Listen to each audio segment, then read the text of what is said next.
छींक आ रही है, तो अगर आपके पास कुछ नहीं है तो आप टिश्यू रख लें, ठीक है।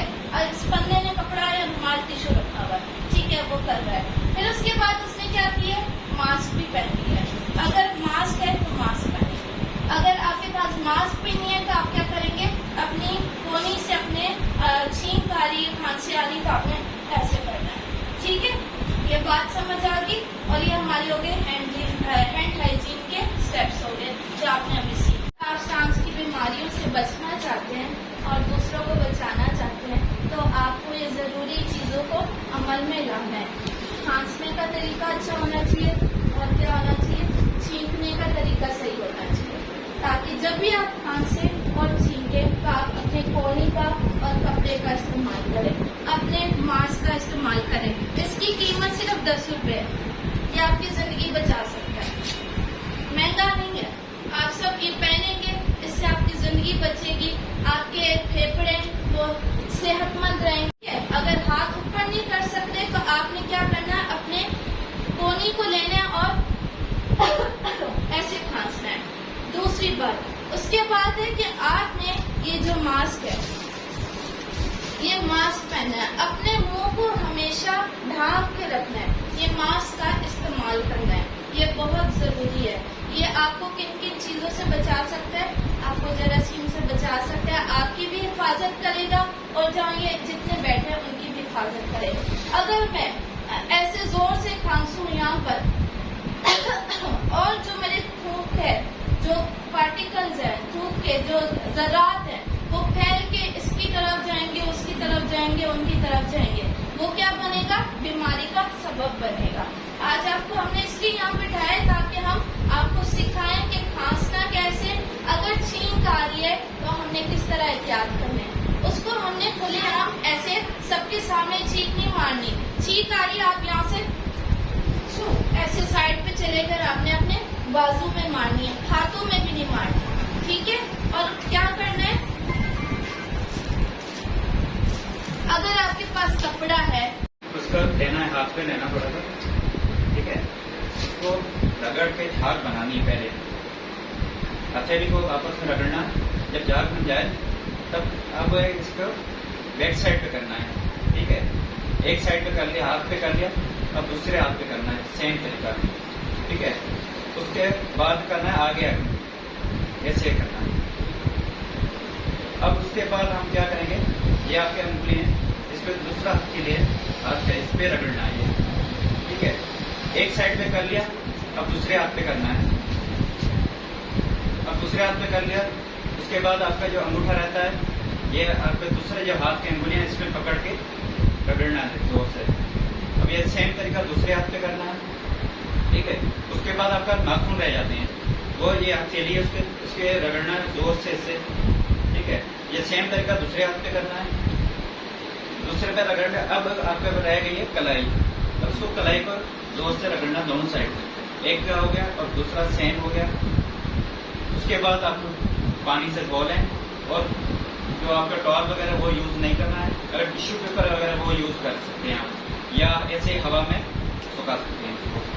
ये आपका हैंड वॉशिंग का तरीका, कितने स्टेप होते हैं उससे कैसे हम हैंड वॉश करते हैं, ठीक है। 7 स्टेप होते हैं और आपने जो सीक्वेंस वाइज करते हैं, अब आपको मैं बता रहा हूँ, आप रगड़ो खाली कोई जो झुंपड़े हाथ अंगूरी बे हाथ ठीक है, दूसरे हाथ से, ठीक है। अब आपका अंगूठा आता है, अंगूठा ऐसे पकड़ो, ऐसे रखना है। अब दूसरे हाथ का अंगूठा वो भी रखना है। उसके बाद आपके नाखून रह जाते हैं, और दूसरी हथेली पे लगा के ऐसे जोर से रगड़ना है। अब ये दूसरे हाथ का ऐसे रगड़ना है। कि इसका केयर करना होता है, कैसे केयर करना होता है कि जिस्म से ऊपर ना जाए, तो जितना भी फ्लूइड है, जितना भी पानी है वो अंदर फेफड़े में चला जाए, ठीक है। उसको नीचे रखना होता है। मरीज को बिस्तर से उठा के चलाना होता है कि वो बड़े बड़े सांस लेगा तो फेफड़ा फूलेगा, काम करेगा। 2-3 तीसरी चीज, बहुत अच्छा खाना चाहिए फेफड़े को ताकत के लिए, जबरदस्त खाना चाहिए। ठीक है, हमारा काम है या चेस्ट ट्यूब का काम है सिर्फ और सिर्फ फेफड़े को अपनी जगह पे लाना, इसलिए हम ट्यूब डालते हैं। वो 1 दिन में आए, 2 दिन में आए, 5 दिन में आए, अगर नहीं आता तो खोल के हम फेफड़े को टाके लगाते हैं या फेफड़े की सफाई करते हैं कि फेफड़ा खुल जाए।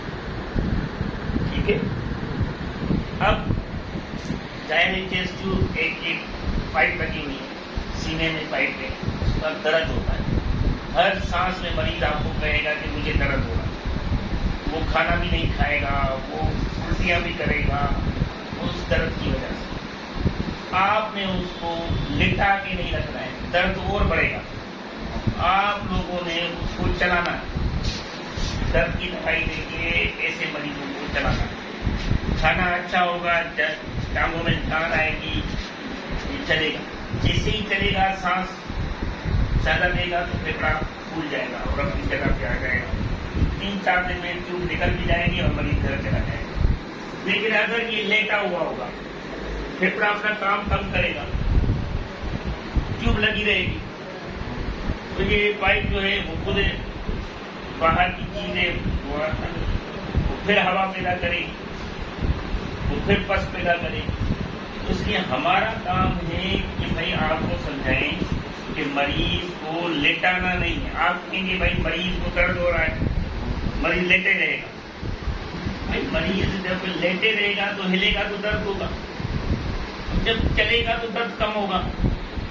शुरू में दर्द बढ़ेगा लेकिन बाद में दर्द बिल्कुल ही कम हो जाएगा। ठीक है, तो आप लोगों ने, आप हमारे मरीज के अटेंडेंट हैं, आप लोगों ने मरीज को, जिनको भी ट्यूब लगी हुई, जिनको भी पाइप लगी, उनका खाना अच्छा होना चाहिए, बहुत जबरदस्त खाना। नंबर 2, बिस्तर से निकलना चाहिए। नंबर 3, बाकी हमारा काम क्या है, हमने ट्यूब को देखना है कि भाई ये बाकी काम कर रही है कि नहीं। ट्यूब का पाइप